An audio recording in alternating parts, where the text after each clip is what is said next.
What's up, YouTube? This is True Raw for TV, and in this video, man, I just have to give my open and honest opinion about the All-Star voting. All right, I've come to the, I think, actually very logical conclusion that mainstream sports media is largely to blame for the stupidity of the average NBA sports fan and therefore voter. Now, I understand a lot of these guys are kids. I get that. But I vividly recall when I was a teenager that we still had a basic understanding and respect for the NBA. Okay, like, all right, look,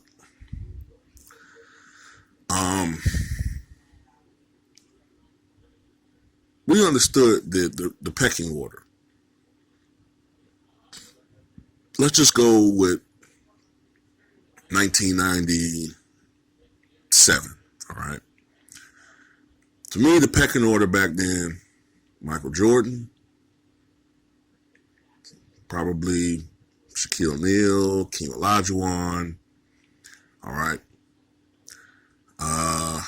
Trying to think of the most popular guys at that time: Grant Hill, Penny Hardaway. I even throw Charles in there. Sir Charles, Karl Malone, a little bit lesser, but still, that's the top guys, all right? Then you would have your Sean Kemps, your Gary Paytons, David Robinsons. You get my point, right? Now, Allen Iverson was a sensational rookie. But if I recall correctly, I don't really remember him being past those established superstars. I might be wrong. Maybe I'm having some facetious memories, but I don't think Iverson was close to Jordan voting. All right. Now, I love what Luka Doncic is doing with the Dallas Mavericks. Okay, I think he's possibly going to be, if he stays healthy, I think he has that type of potential to be a Hall of Fame caliber player. But these guys have to earn that, okay? They have to earn.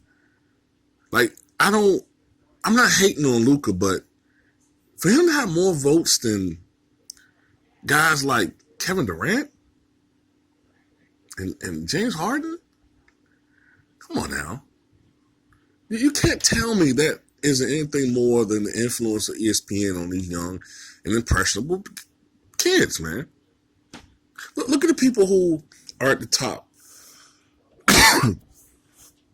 Who the media always talk about? LeBron James, all right, in a positive light. They talk about Luka Doncic in a positive light. They talk about Giannis Antetokounmpo in a positive light, okay? All these guys. James Harden gets pretty positive coverage. Some people criticize him, but notice Kevin Durant. At this point right now, Kevin Durant wouldn't even be a starter. What is that saying? Now, don't get me wrong. I'm one of the few people, well, not one of the few people. I'm one of the persons that was critical of Kevin Durant joining the Golden State Warriors. Although I recognize that he had the right to join whoever he wanted to join. It's just that I couldn't understand from a competitive standpoint, from a basketball competitive standpoint, why you would want to join a club that you're trying to beat. Like that's what was throwing me. Like, why would you? I could never. If I was an NBA player, maybe the culture is different. Maybe there's just so much things are different from when I was growing up. But if I was with the New York Knicks and the Miami Heat beat us in '97, let's say especially the year of the brawl, where I felt like we would have beaten this fucking team. if it wasn't for the suspensions. I'm a free agent. Then I joined the Miami Heat? Man, fuck no. That's just me. But that was a million years ago. Kevin Durant is, in my opinion, people keep talking about James Harden. Kevin Durant, to me, is the best offensive player in the NBA. All right? If it wasn't for the fact that he was on this team with Stephen Curry and Klay Thompson, all right, and soon to be DeMarcus Cousins, I think that Kevin Durant would be leading the NBA in scoring every year. Okay?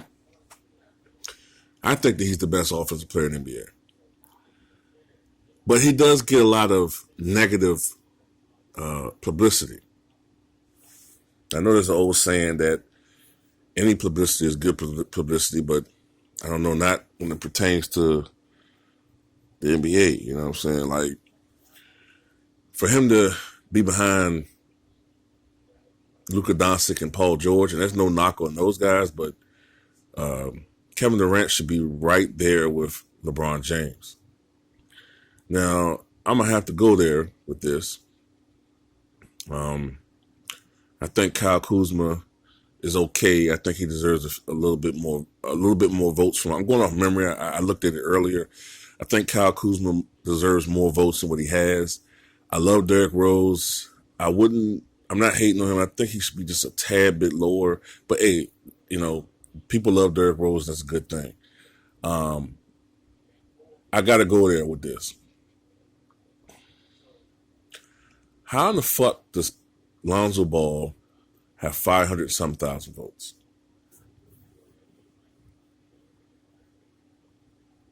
Okay. Someone explain this to me. These 500,000 morons that are voting for Lonzo Ball, explain to me how he should be in the All-Star game. Explain to me how a guy who has maybe 5 career 20-point games and this deep into his second NBA season, this number 2 overall pick, who's the most inconsistent so-called superstar I've ever seen in my goddamn life. I mean, he never has a monster game. Like, this guy could score like 20 points, 5 rebounds, 7 assists, and his supporters will say, look, man, he scored 20. So? Man, those are what he should be averaging. A second overall pick should be averaging those numbers. Those should be like, okay, he had a good game. Not, oh, look, Lonzo had 20 points. Man.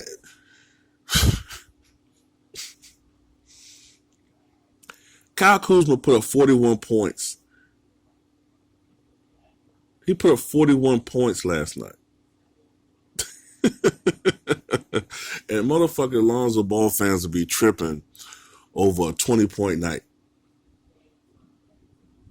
And they'll neglect the fact that he missed 5 out of 6 free throws and turned the ball over 7 times. But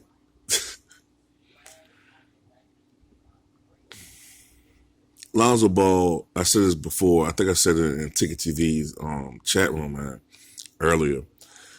The fact that he's even like, I think Damian Lillard had like 610,000 votes, right?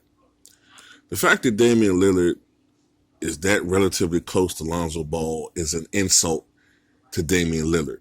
Damian Lillard, the last 4 seasons, has averaged at least 25 points per game. And he's, along with CJ McCollum and earlier Aldridge, but since Aldridge left, those 2 guys are basically the only thing that's keeping Portland relevant. All right? Before Damian Lillard got there, man, Portland was like a 30-win team. All right? Lillard's making that club at least competitive. They're probably never really going to get past the semis just because of how the Western Conference is now. But Damian Lillard's been balling, and he gets very little publicity from mainstream sports media. right? It's just sad how mainstream sports media has a terrible influence. Well, to be honest with you, it's even more than that. It's a shame how ratings and money has such a terrible influence on young people's minds, man. Like,